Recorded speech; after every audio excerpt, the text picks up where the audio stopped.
sommes de retour pour Rendez-vous matin avec mon invité ce matin, Christine Marchand. Bonjour.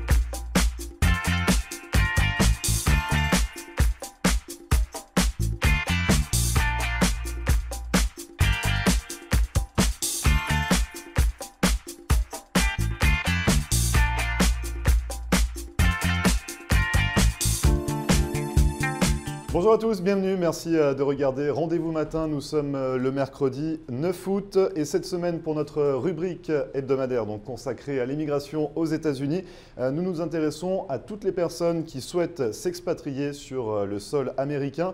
Maître Marcel Poirier me rejoindra dans un instant pour vous donner tous ses conseils afin de concrétiser votre rêve. Restez donc avec nous et puis en seconde partie, comme chaque mercredi, Sylvie Delanclos me rejoindra également pour qu'on passe à table. Et cette semaine, Sylvie nous a concocté sa recette de terrine de poulet au poivron avec un pesto fait maison, bien entendu.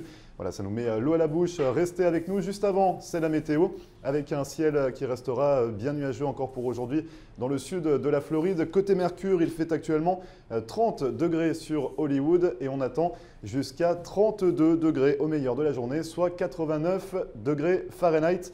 Ne bougez pas, on revient juste après ça.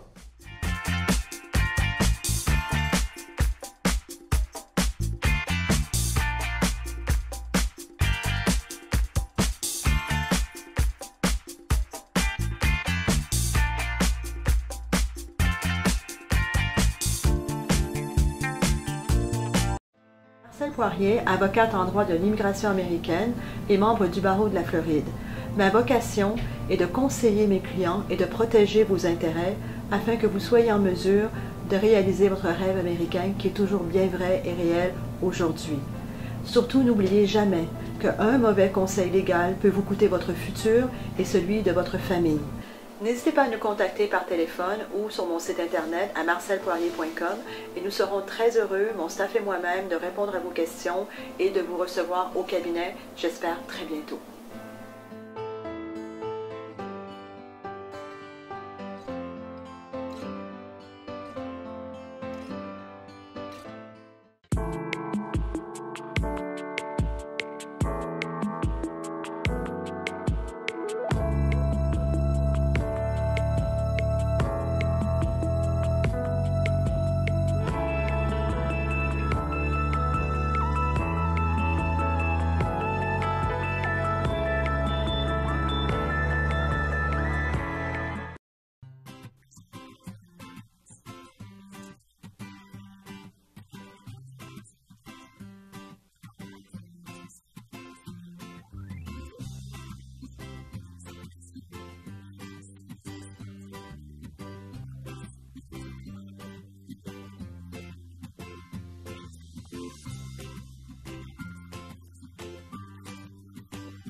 Merci à vous de regarder Rendez-vous matin. Comme promis, nous allons nous intéresser aujourd'hui à toutes les questions, à savoir comment immigrer aux États-Unis. Une émission que nous avons souhaité faire en deux parties. Aujourd'hui, la première partie, ce sera du moment où vous avez l'idée d'immigrer, qu'est-ce que vous devez faire. Et puis dans une seconde partie, nous reviendrons sur, après l'obtention du visa, qu'est-ce qu'il vous reste à faire. Et comme chaque mercredi, pour répondre à toutes vos questions, Maître Marcel Poirier. Bonjour Maître. Bonjour Grégory. Alors je le disais, aujourd'hui la première partie, c'est vraiment du moment où on se lève un matin pratiquement et on se dit on a envie d'immigrer aux États-Unis. Quelles sont les démarches à suivre? Qu'est-ce qu'il faut faire déjà dans un premier temps? Alors la question est souvent posée, les clients décident, nous voulons venir aux États-Unis, maintenant qu'est-ce qu'il faut faire? Alors la première chose, il faut absolument que vous regardiez et contactiez un avocat d'immigration. Peu importe lequel, il faut contacter un avocat d'immigration parce que les lois d'immigration, ce sont des lois fédérales uniformes à travers les États-Unis. Alors même si les gens veulent s'installer en Floride ou à New York ou en Californie, vous pouvez les conseiller parce que les lois restent les mêmes, c'est ça? Les lois d'immigration sont uniformes, alors ils n'ont pas d'inquiétude. Alors première chose, contactez un avocat d'immigration. Les premières questions posées aux clients quand ils me disent « j'aimerais immigrer dans 1 an, 2 ans, 3 ans », je leur pose la question « dans quel état » Vous voulez venir en Floride, vous voulez venir à New York, et pourquoi dans cet État? Pourquoi choisissez-vous cet État en particulier? Et est-ce que vous avez fait une étude de marché? Alors l'étude de marché, c'est très important. C'est ça, du moment où on a l'idée de venir dans un État, il faut se rendre sur place. Alors je leur conseille toujours de venir sur place pour venir voir l'emplacement, de venir voir combien le coût de l'habitation, les écoles, comment ça fonctionne, comment est l'économie. Mais il y a des choses surtout à ne pas faire quand on vient aux États-Unis. C'est ce qu'il ne faut pas confondre. C'est ça, quand on vient faire une étude de marché, on ne vient pas chercher du travail. C'est ça aussi qui est très important, à retenir quand on entre sur le territoire américain. Vous n'avez pas le droit de rentrer aux États-Unis pour chercher du travail. Ça, c'est contre les lois d'immigration. Vous avez le droit de venir faire une étude de marché pour déterminer si oui ou non vous voulez venir investir aux États-Unis, vous aimeriez faire un projet d'immigration aux États-Unis, mais pas pour venir postuler pour aller chercher du travail. Ça, ce n'est pas autorisé par les lois d'immigration. Alors, il faut regarder l'ensemble de la famille. Est-ce que les gens sont mariés? Est-ce qu'ils ne sont pas mariés? Je leur pose la question, qu'est-ce que vous voulez faire? Est-ce que vous voulez étudier? C'est ça, travailler, étudier, s'ils sont artistes, qui veulent venir juste faire une représentation ou deux. Ils veulent venir peut-être faire du tourisme prolongé. Alors, qu'est-ce que vous voulez faire aux États-Unis? C'est sûr que si vous voulez venir étudier, par exemple, il faut venir voir les écoles. Il faut connaître les critères pour entrer dans les écoles. Il faut obtenir un I-20. Si vous voulez venir investir aux États-Unis, est-ce que vous voulez faire une création ou un rachat? Alors, tout ça, ce sont les premières questions de base que je pose aux clients. Mais avant tout, je leur conseille de venir. Et aussi, une des questions clés, est-ce que vous parlez anglais ou vous ne parlez pas anglais? Alors, une fois qu'ils ont choisi l'État, je leur conseille également de rencontrer un comptable dans l'État où ils veulent s'installer, parce que les lois de fiscalité changent d'État en État, contrairement aux lois d'immigration. Par contre, voilà, c'est vraiment en fonction des États. Donc, comptable, ça vient en fin de processus, finalement. On commence par l'avocat d'immigration, qui arrive à ouvrir certaines portes. On se pose des questions sur l'État, savoir dans quel État on souhaite aller. On fait une étude de marché. Est-ce qu'on peut également parler un petit peu des enfants, des dépendants? Il faut les prendre en compte, forcément. Alors, si les gens arrivent avec des enfants, il faut déterminer les écoles. À quel niveau ils sont rendus? Est-ce que c'est l'élémentaire? Est-ce que c'est le middle school? Est-ce que c'est le high school? Alors, je dis aux clients, maintenant, vous avez vos enfants, est-ce que vous avez regardé les écoles? Est-ce que vous êtes au courant que les écoles ont des cotations? Comme par exemple, en Floride, les écoles sont cotées A dans certains quartiers. Alors, je leur conseille d'aller regarder les écoles pour s'assurer de où ils veulent habiter, pour pas qu'ils aillent habiter dans un quartier où il y a une mauvaise école, par exemple. Alors ça, je leur conseille de le faire. De même aller rencontrer les écoles pour avoir la date exacte où ils doivent enregistrer les enfants. C'est une école privée, c'est différent d'une école publique. Des fois, il y a des listes d'attente. Alors, un projet d'immigration, ça se prépare des mois et des mois à l'avance. Alors, une fois qu'ils sont venus sur place, qu'ils ont déterminé à quel état, je leur conseille également de rencontrer un agent immobilier parce que s'ils veulent louer une maison, s'ils veulent acheter une maison, quels sont les critères qu'ils ont besoin? Par exemple, en France, les gens ont besoin des fiches de salaire pour louer un appartement. Pas aux États-Unis. Aux États-Unis, il faut avoir des cautions. Et quels sont les acomptes, par exemple, pour le téléphone, pour l'électricité? Alors, je leur conseille de regarder tous ces éléments, les assurances maladie, les assurances de voiture. Alors, il faut bien prendre l'aspect financier en compte avant de faire les démarches pour l'obtention d'un visa. Tout à fait. Est-ce qu'ils ont besoin, combien ont-ils besoin d'argent pour faire une installation de la famille, pour la maison, l'appartement, la voiture? Alors, je regarde tout ça avec eux. Alors, dépendamment de leur projet, je vais leur conseiller quel type de visa ils auront besoin. Une fois que qu'ils ont fait un peu un débriefing de qu'est-ce qu'ils veulent faire. Et je leur pose la question, OK, vous voulez aller dans l'État du Kentucky, par exemple, parce que j'ai eu un appel dernièrement, quelqu'un qui voulait aller dans le Kentucky. Alors, pourquoi le Kentucky? Est-ce que vous connaissez l'économie du Kentucky? Est-ce que vous connaissez la culture, la clientèle?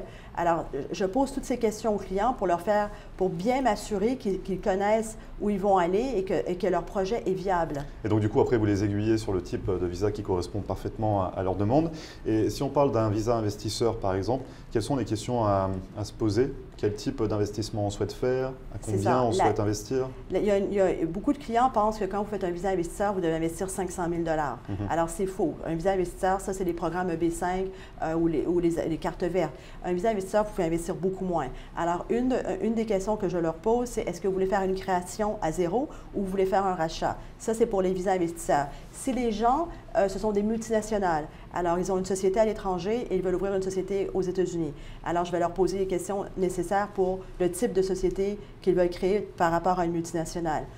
Si les gens veulent être travailleurs indépendants, ça veut dire qu'ils veulent chercher du travail. C'est beaucoup plus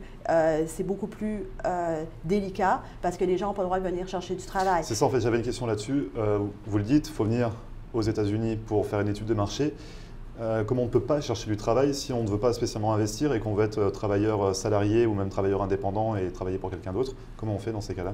Il faut que vous regardiez, il faut rester dans votre pays, il faut que vous regardiez sur les sites Donc on peut démarcher à distance? Vous pouvez regarder sur des sites comme Monster ou Craigslist pour voir s'il y a des emplois, des sociétés américaines qui cherchent, mais vous ne pouvez pas, vous, venir démarcher des sociétés américaines et dire « je cherche du travail ». Ça, ce n'est pas possible. Mais si vous êtes toujours dans votre pays d'origine et que vous voyez sur Internet qu'une société américaine recherche un étranger, c'est différent. Mais vous n'avez pas le droit de rentrer aux États-Unis pour chercher du travail. On a tendance à dire qu'on a meilleur compte à venir sur place, rencontrer les gens, frapper aux portes.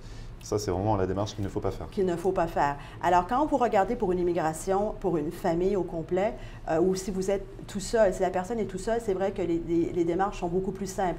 Et qu'est-ce que vous devez dire à l'immigration? Est-ce que vous venez par affaires ou vous venez pour les vacances? Alors, si vous venez pour faire une étude de marché, vous venez par affaires. C'est important de l'expliquer, de l'indiquer sur la question quand vous rentrez aux États-Unis. Même si on fait une étude de marché, il y a une case, entre guillemets, pour quand l'agent d'immigration nous demande, on peut dire on vient faire une étude de marché. La question est posée aux douanes, est-ce que vous rentrez pour le business ou vous rentrez pour pleasure? Ils demandent pour les vacances. On peut dire qu'on vient pour le business et on n'a pas de problème à l'immigration. Non, parce que vous ne pouvez pas faire une misreprésentation. Alors, si vous rentrez pour faire une étude de marché pour le business, il faut leur indiquer.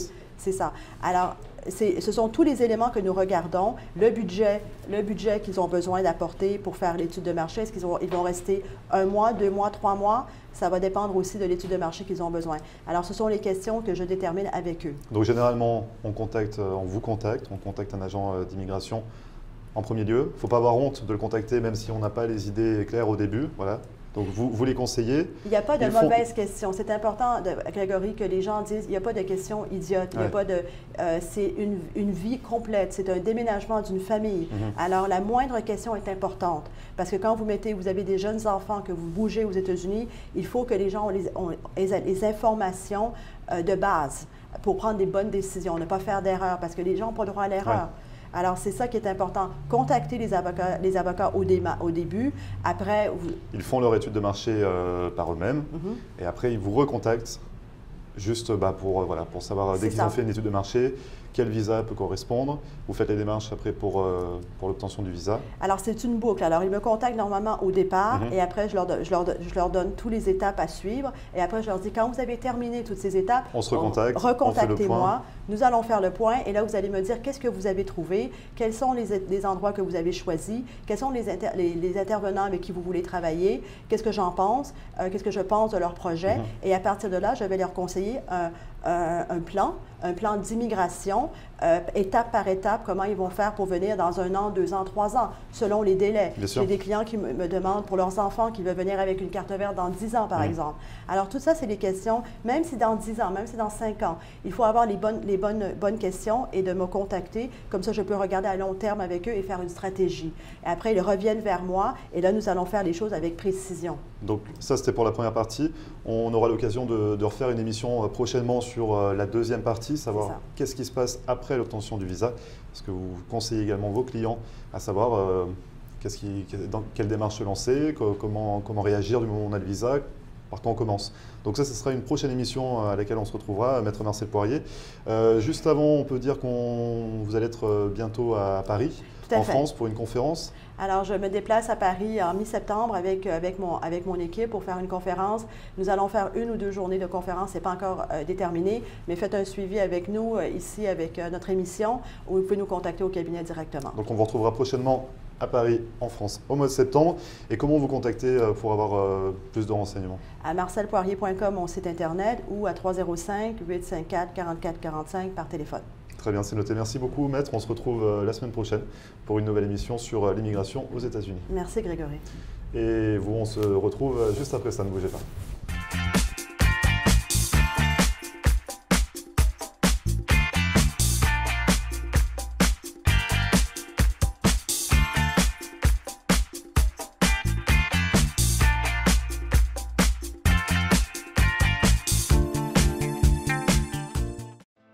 Marcel Poirier, avocate en droit de l'immigration américaine et membre du barreau de la Floride. Ma vocation est de conseiller mes clients et de protéger vos intérêts afin que vous soyez en mesure de réaliser votre rêve américain qui est toujours bien vrai et réel aujourd'hui. Surtout, n'oubliez jamais qu'un mauvais conseil légal peut vous coûter votre futur et celui de votre famille. N'hésitez pas à nous contacter par téléphone ou sur mon site internet à marcelpoirier.com et nous serons très heureux, mon staff et moi-même, de répondre à vos questions et de vous recevoir au cabinet, j'espère très bientôt.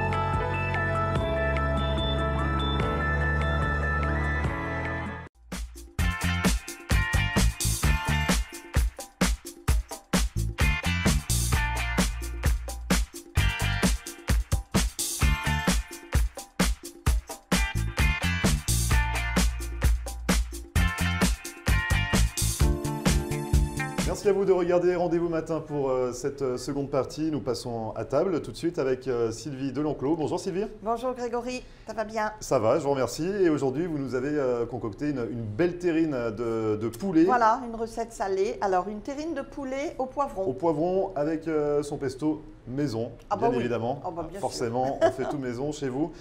Donc on va parler un petit peu de cette terrine parce qu'il me semble que ça date d'il y a ça fait très longtemps que la terrine existe. Oui, les terrines, en fait, les premières terrines de foie gras. Ah déjà? Oui, elles étaient faites en 2500 avant Jésus-Christ. Ah oui, donc ça date, et de foie gras déjà à par l'époque. les Égyptiens. Oui, parce qu'on a retrouvé dans les pyramides, vous savez, avec leurs hiéroglyphes, voilà, le gavage des oies. Ah oui. Oui. Donc, ils faisaient déjà le foie gras. Bon, alors après, on a toujours fait des terrines. Bon, au Moyen-Âge, on en faisait beaucoup. C'était surtout du pâté. C'est ça, le pâté à l'époque. Oui, parce que la terrine, qu'est-ce que c'est la terrine? C'est surtout le moule, en fait. Donc, c'est un moule. Donc, c'est le nom, en fait. C'est le nom du moule. C'est le nom du moule, c'est un moule en terre cuite. Bon. Qu'on appelle terrine dans pratiquement toute la France, sauf l'Alsace, la Lorraine. Enfin, alors je vous laisserai dire le nom avec l'accent, bien évidemment. Bekehof. Voilà, donc ça c'est en Alsace. Je ne suis pas sûre que je le prononce bien non plus. Et dans le sud, c'est un peu plus… C'est le tagine, comme en Afrique du Nord. Voilà. Donc ça c'est parce que c'est un moule en terre cuite, donc ça existe depuis… depuis très longtemps. Alors très longtemps. Donc, comme je vous dis, au Moyen-Âge, on en faisait énormément parce que la terrine, ça permettait d'économiser. On prenait tous les restes de viande et hop, on faisait une terrine, ou tous les restes de poisson, ou tous les restes de légumes. Enfin bon. Mais finalement, on parle de restes, mais c'est vrai que la terrine se prête très bien à un repas un petit peu… Voilà. Aujourd'hui, on fait des belles terrines. Pour des bons repas ou également pour des pique-niques, c'est ce que vous me disiez. C'est ça, ben oui, on peut faire des belles terrines dans des cocktails, même des menus à table. Et puis, oui, les pique-niques, c'est très pratique, surtout les terrines froides. Ça se coupe bien, ça se partage bien, on peut tous déguster autour de ça. En fait, la belle terrine s'est beaucoup démocratisée au XVIIIe siècle. C'est l'évêque de Strasbourg qui, à l'époque, en avait marre de cuisiner tout seul. Et il a épousé une veuve de Strasbourg qui était une grande pâtissière. Et qui lui a fait de très bonnes terrines. Et qui lui a fait des bonnes terrines. Bon, du coup, ça s'est démocratisé au XVIIIe siècle. Donc on peut la manger chaude ou froide? Oui, bon, celle-ci, on la mange. Alors, il y a des terrines pour manger froid, des terrines pour manger chaud. Il y a des terrines de poisson, chaud ou froid. Les terrines de légumes, c'est tout le temps froid. Bah oui, parce que sinon, ça, ça se démonte. Et puis les terrines de viande, il y a les terrines de foie gras, bien entendu. Les terrines de canard. Donc les terrines de poulet. Alors celle-ci, c'est une terrine au poulet et au poivron. Donc on va parler un petit peu de la recette. On va parler de la recette. Savoir un petit peu qu'est-ce qu'on y met. Il y en a pour combien de personnes dans celle-ci? Oh ben là, je pense qu'on doit faire une dizaine de tranches. Une dizaine de parts? Oui. Donc qu'est-ce qu'il vous a fallu pour faire cette terrine? Alors là, il m'a fallu 200 g de chair à saucisse. Oui. 600 g de poulet, des blancs de poulet, hein, tout simplement. Et puis, donc on prépare déjà une petite farce avec la chair à saucisse. Alors, sel, poivre, évidemment, du persil. On met un petit peu de fond de volaille. On y ajoute un peu de crème, deux petites tranches de mie de pain. Oui, pour épaissir un petit peu. Et puis 2 jaunes d'œufs. Donc, on fait un petit mix de tout cela. Donc ça, c'est pour la chair à saucisse, pour faire un petit peu la farce. Exactement. Et puis, le reste du poulet, eh bien, on va le tailler, alors soit en lamelles, soit en petits cubes. Moi, j'ai fait des petites lamelles, voilà.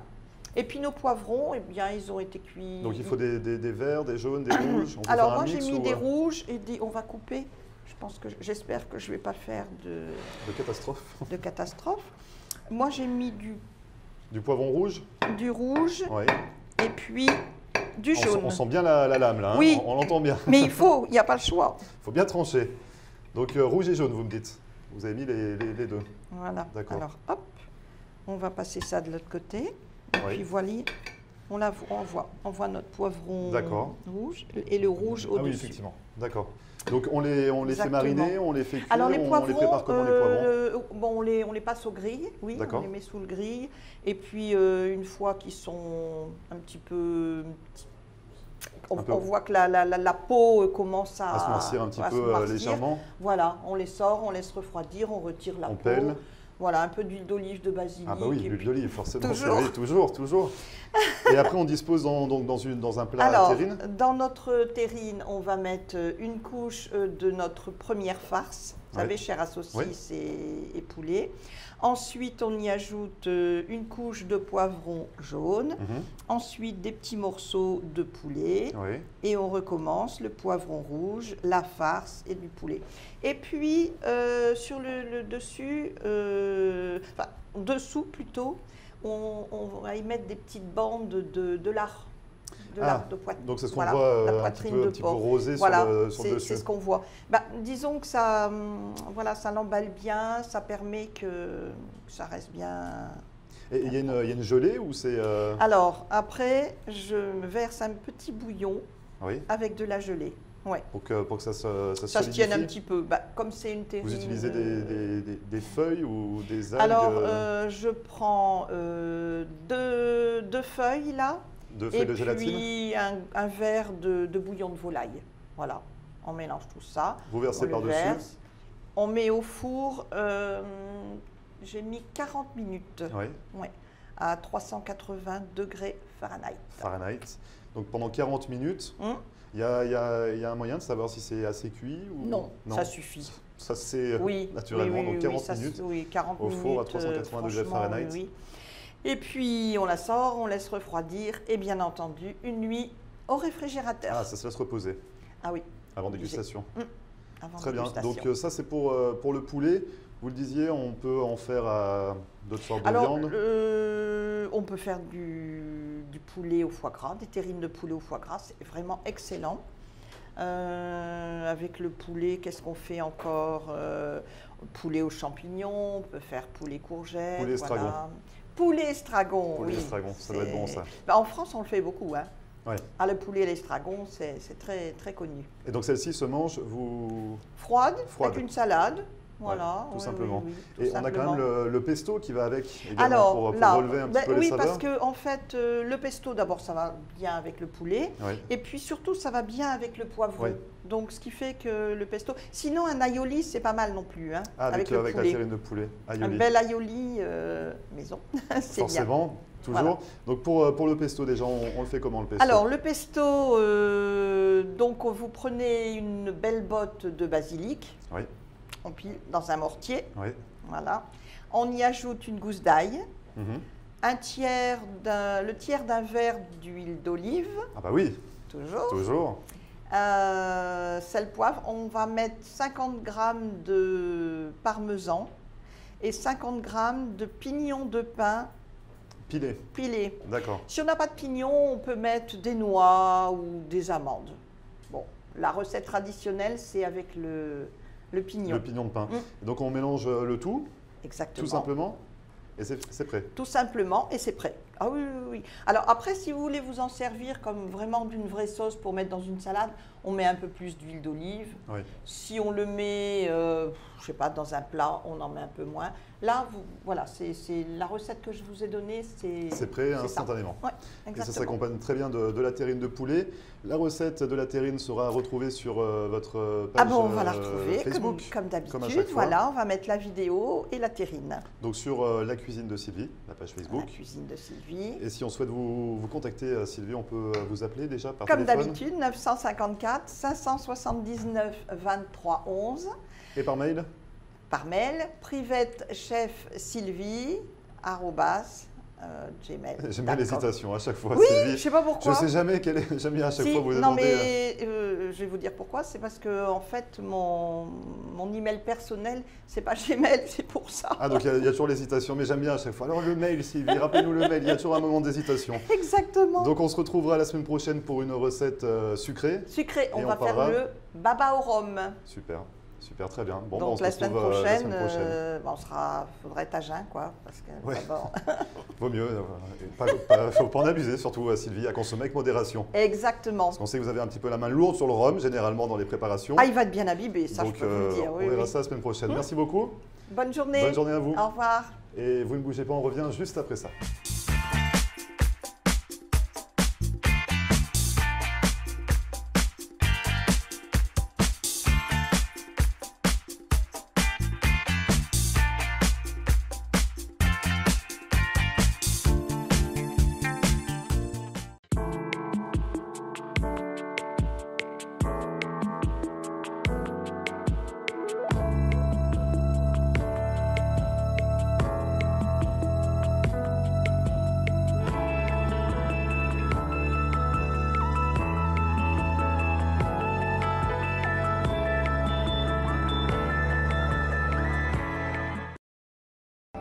En Floride, le luxueux yacht Lady G vous accompagne dans tous vos événements privés et corporate d'une capacité de 80 personnes à quai, une gastronomie préparée par un chef privé avec une formule dînatoire, d'excellents produits frais, du champagne et des vins français. À bord, salon détente autour d'un fauteuil massant et de ses parfums aromatiques et diverses animations comme du sabrage de champagne dans le jacuzzi à débordement, sans oublier l'ambiance assurée sur la piste de danse. Pour tout renseignement, contactez Tania par mail worldeliteconcierge@gmail.com ou par téléphone 305 587 8695.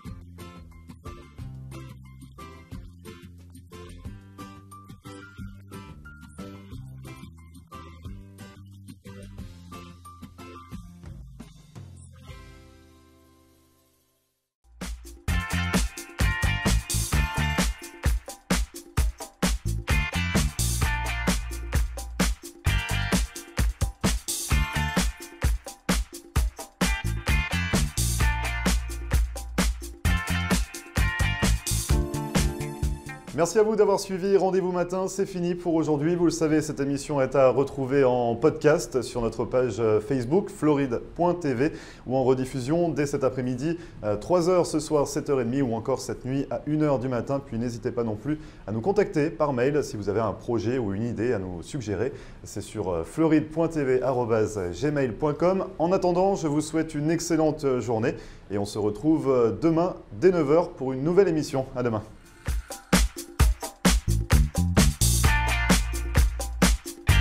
Nous sommes de retour pour Rendez-vous Matin avec mon invité ce matin, Christine